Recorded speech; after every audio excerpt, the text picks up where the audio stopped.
おはようございます。しゅんやです。今日の FD レストアはエンジンの塗装です。錆が出てるからね、このままだと見た目良くないんで、綺麗に塗装をしていきます。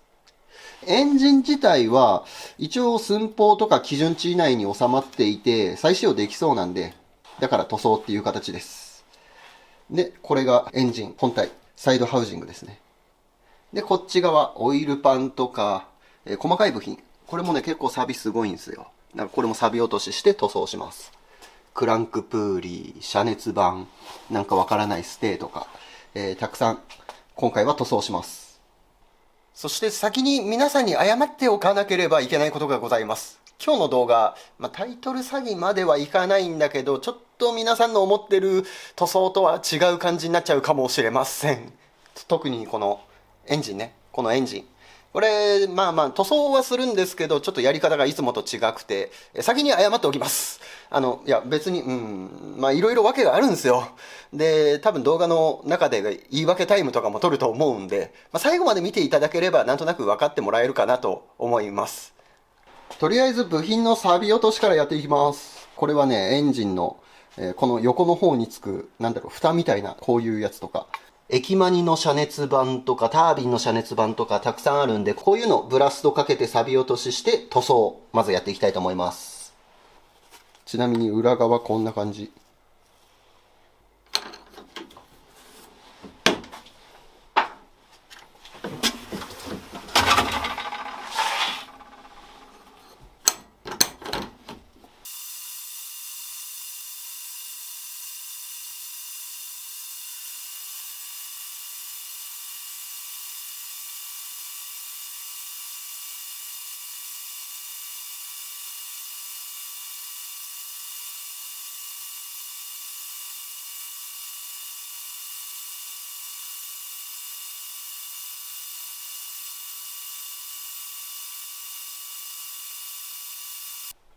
遮熱板、ブラスト終了。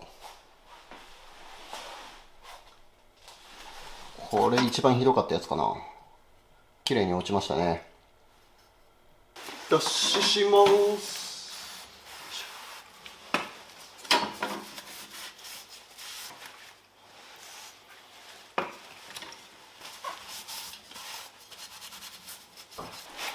で、耐熱のシルバー。これで塗っていきます。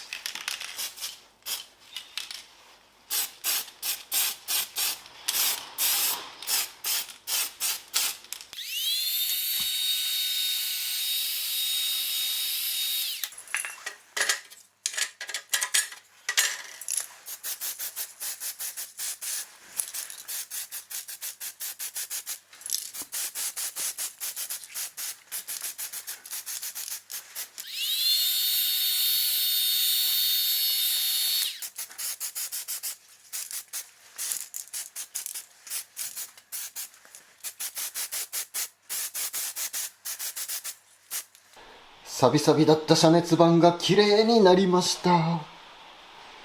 ピカピカ。続いてオイルパン。これこのままブラストかけると中にメディア入っちゃうから一回養生します。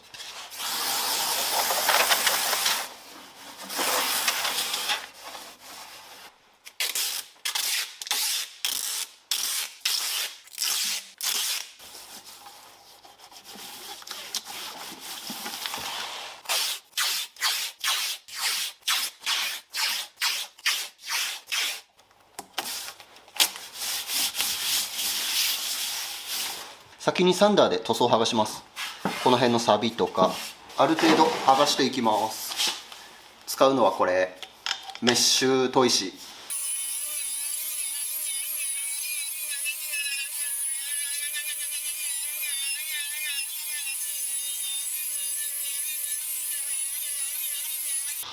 これでブラストかけます。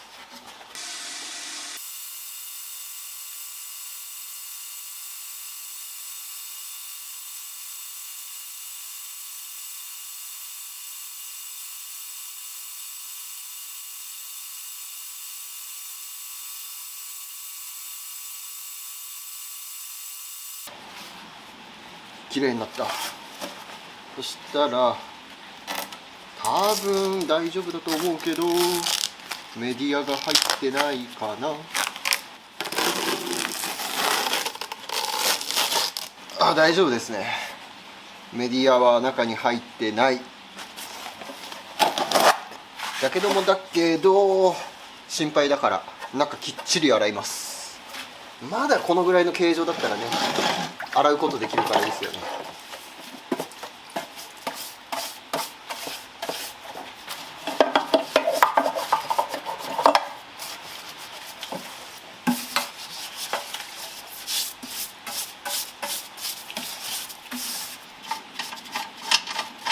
ドレンプラグ外して、じゃん、エンジンクリーナー。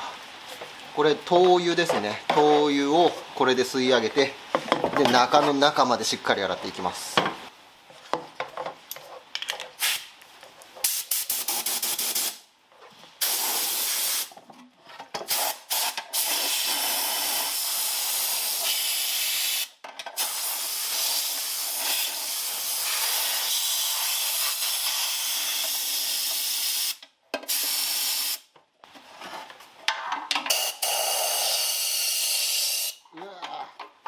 うわ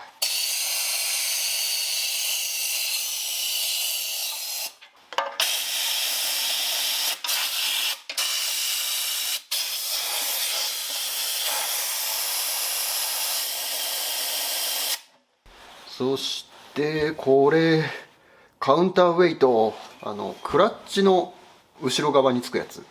クラッチがあってフライホイールがあって、それの後ろについてたやつです。これ1号機のやつですね。車外のクラッチになってたからついてたんですけど、今回これ使います。再使用します。2号機のフライホイール、こんな状態だったんですよ。もうサビッサビでね、とても再使用できるような状態じゃなかったから。だから今回1号機のクラッチを組もうかなと思いまして、で車外のクラッチになるからこれが必要なんですよね。カウンターウェイト。純正のフライホイールにもね、こうやってウェイトみたいな感じで重りがついてます。これの代わりにこれが必要になります。そう、今回は車外クラッチで組みます。まあいわゆる強化クラッチを組むことになるんですけども、大丈夫でしょう。うちのかみさん乗れるでしょ。どのぐらい強化で重いのかすらわからないんですけど、まあとりあえずこれで組んでみよう。あまりにも強化クラッチが重すぎるっていう話になったら純正戻ししよっかな。とりあえずね、今手元にクラッチがちゃんとあるから、それで組んでみてからかな。せっかく使える部品があるのにわざわざ純正に戻すのもなんかちょっと違うかなと思って、極力コストかけないようにするために車外のクラッチにしておきます。クレーム来るかな。かみさんに許可取ってないけど大丈夫かな。乗れるよね、大丈夫だよね。とりあえずこれもね結構サビサビで、これねエンジンの外側になるんですよね。クラッチのハウジングの中につく形になるから、だから錆びてきちゃってるんですね。雨水とかがかかって。でここのシールの当たり面とかこのテーパーかかってるところは養生してサンドブラストかかんないようにして、この辺の錆びてる部分だけ錆び落とし、そして塗装っていう形ですね。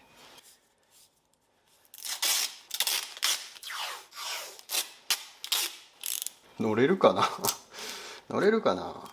どのぐらい強化になってるかがわからないからね。一応OS 技研さんのストリート仕様のツインプレートクラッチだったはず。噂ではそこまで乗りにくくないっていう話なんですけど、使ったことないからさ。この車買ってきた段階で走らせてもいないから、どの程度のものなのかがさっぱりわからないというね。うちのかみさんがうまいこと乗りこなしてくれることを願いましょう。そうすればクラッチは純正に戻さなくて済む。とりあえずこんな感じでブラストかけます。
ついでにこの部品たちもブラストかけてきます。これ牽引フックです。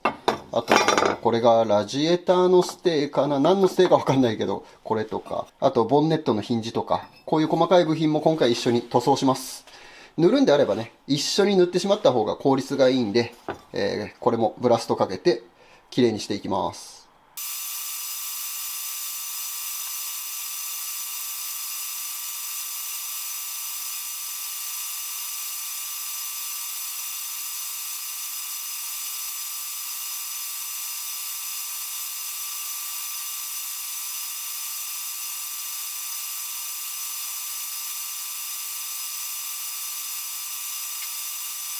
サビは綺麗に落ちました。でも塗装落ちない。マジで塗装落ちない。この青い塗装めっちゃ膜厚あるから、まあ落ちない。根気よくやってれば落ちるんでしょうけど、全然、さーっと落ちてくんないから、コンプレッサーもすごい回さなきゃいけないし、すごい作業時間がかかっちゃう。ということで、この青い塗料、手作業で剥がしていきます。いつも通りバーナーとワイヤーブラシで剥がしていきたいと思います。その後、ブラスト。プラスチックだからさ、バーナー使うと溶けそうだから、ちょっといらないやつをこう置いて、これの上でやりましょう。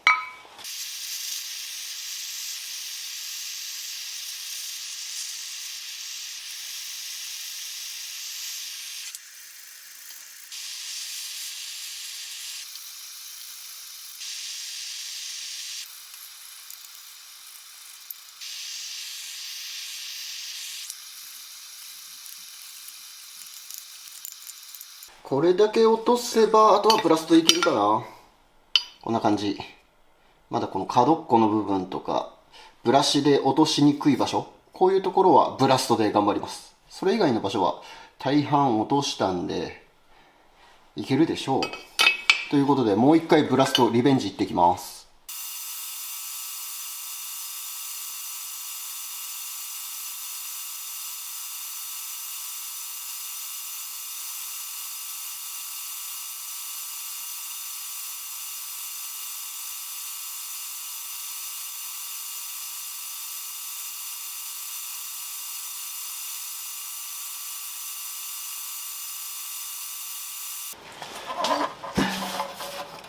次、塗装用にマスキングしていきます。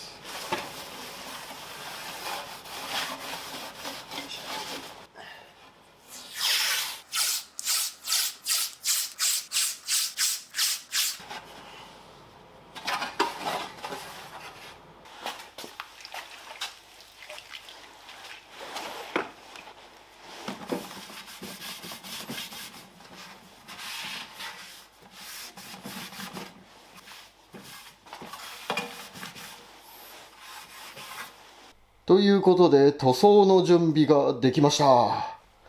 オイルパンはこうやって台に置いて、この状態で塗装していきます。それ以外の部品はいつも通り、こんな風に台に吊るして塗装していきます。まずは必殺サビ封じ。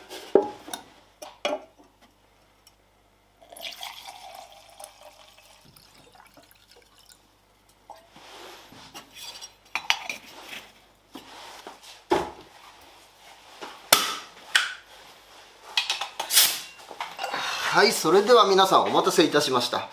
長い長い下地処理から解放された気持ちを込めていつもの掛け声いきましょう。それでは皆さんご一緒に塗装タイムいってみよう。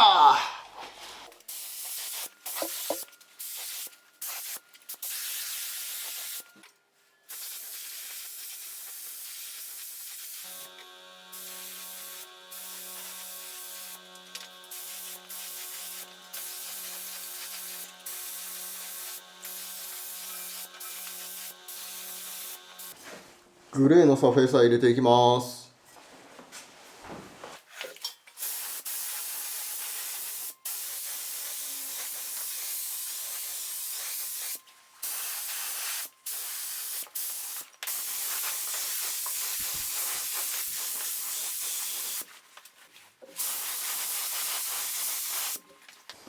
黒いサフェイサー塗っていきます。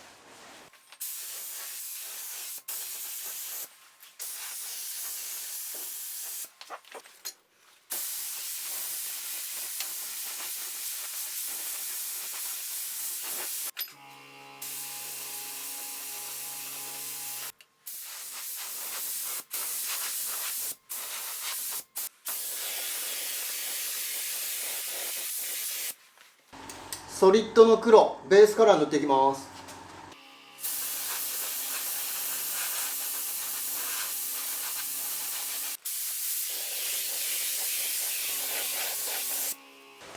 最後クリアで仕上げます。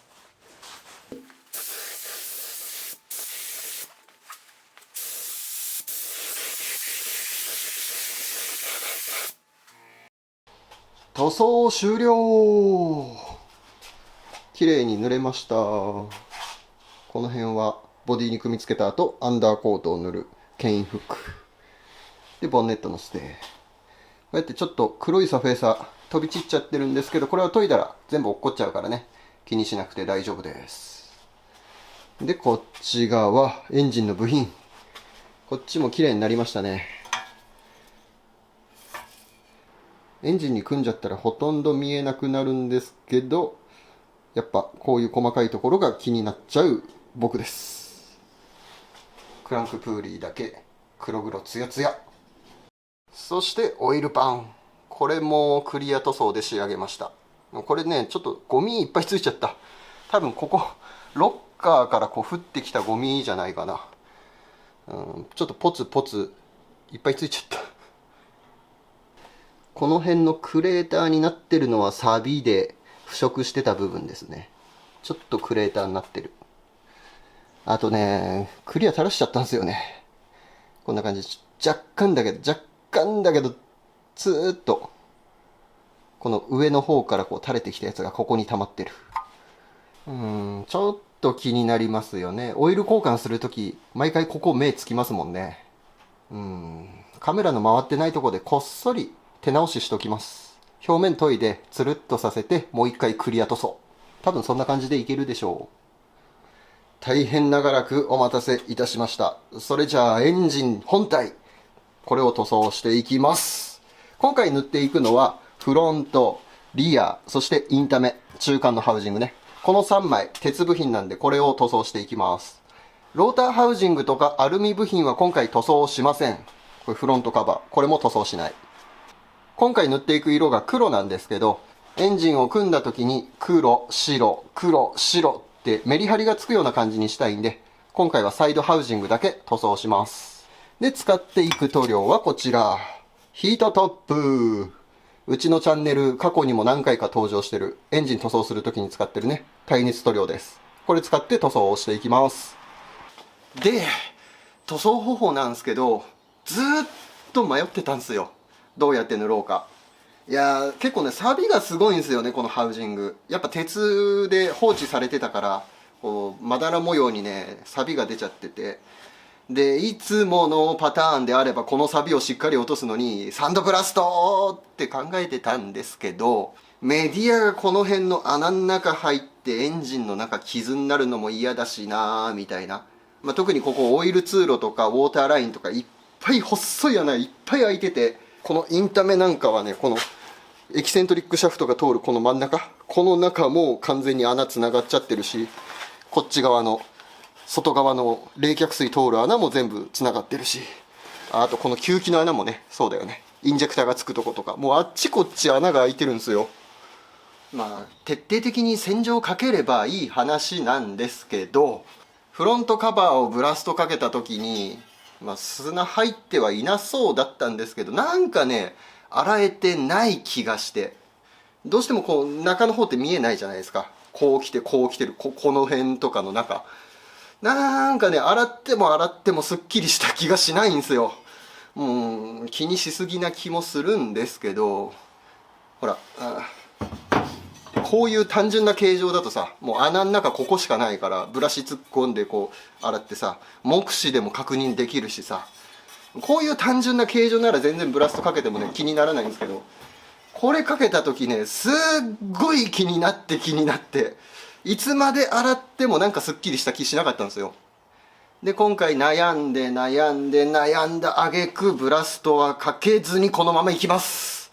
やっぱエンジンの中に砂入って後々エンジン壊れるの嫌だからこのままいきます。サビ出てるけどオイル汚れとか落とす時にワイヤーブラシでサビとかはしっかりと落としたし、足付けも一応ワイヤーブラシでやっておいたんでね、このまま塗装して大丈夫だと思う。また後々サビ出てきたとしてもそれはそれでいいでしょう。エンジンの耐久性とあと性能と見た目を天秤にかけた時にやっぱ見た目は後回し、耐久性が重要だから今回このまま塗装していきます。はい、すいません、なんか多分ねすっきりしない感じになっちゃうと思うけど、そのまま塗るのって気もしないでもないけど、すいません、そんな感じです。なんかごめんなさい、うちのチャンネルらしくないかもしれない。でもね失敗したくないんです。こう失敗したらもう後がないんで、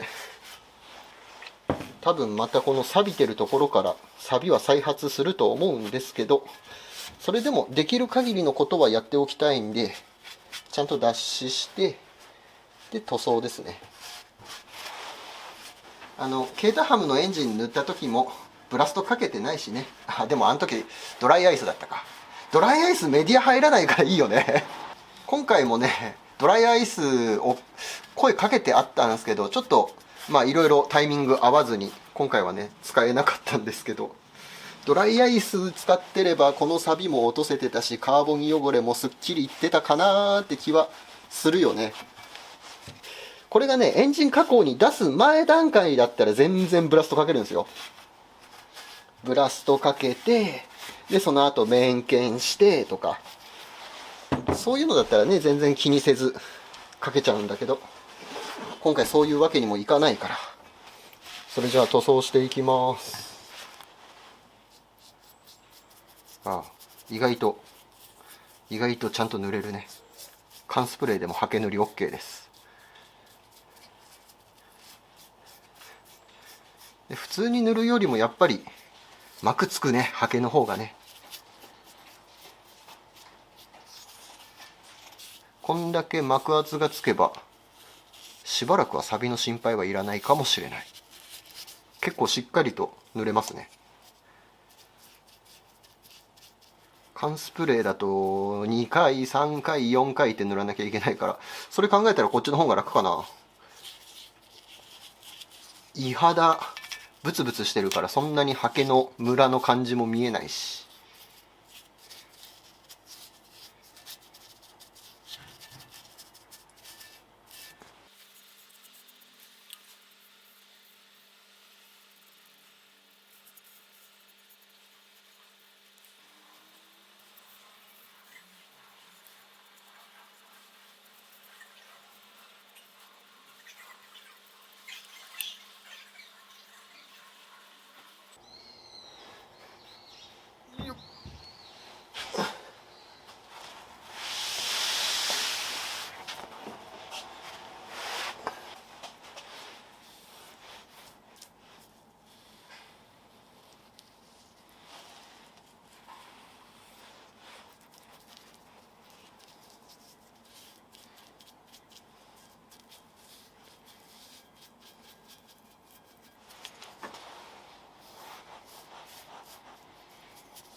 これ塗りたてはこうやってツヤあるんですけど、乾くとこんな感じでツヤ消し状態になります。でも塗装すごいね。元の状態あんなサビサビだったなんて全然わかんなくなっちゃった。ほんと下地の状態とか関係なく塗ってしまえばわからなくなる。逆にこれが怖いところでもあるんですけどね。どんな風に下地作られてるか、耐久性どのぐらいあるかとかわかんないからね、塗ってしまうとね。ちなみに今回ガスケットの当たり面とかは塗らずにこんな感じです。ここウォーターライン。こっちがフロントカバーがつくとこ。で、オイルパンのつくところも塗りませんでした。塗装剥がれてオイル漏れの原因とかになったら嫌だから、こんな感じで仕上げました。あとはこれ耐熱塗装なんで焼きを入れなきゃいけないんですけど、まだちょっと乾ききってないんで、これもう少し乾いたら100度ぐらいまで熱入れて焼いていきます。ただちょっと時間かかりそうなんで、焼くのはカメラ回ってないところで後でやっておきます。はい、ということで本日はエンジンの塗装だったんですけど、いかがだったでしょうか。いかがだったでしょうかっていうのもおかしいね。なんかパッとしない最後になっちゃったけど、本当にごめんなさい。私、失敗しないのでとか言ってブラストかけれればよかったんですけど、失敗する未来しか見えないからもう本当やめました。安牌取ってこんな感じです。ごめんなさい。ただ、まあ見た目綺麗になったから、組んだらパッと見は綺麗になってると思います。本日の動画は以上になります。このエンジンが組み上がるところを見逃したくないという方は、ぜひチャンネル登録よろしくお願いいたします。最後までご視聴ありがとうございました。また次回お会いいたしましょう。バイ。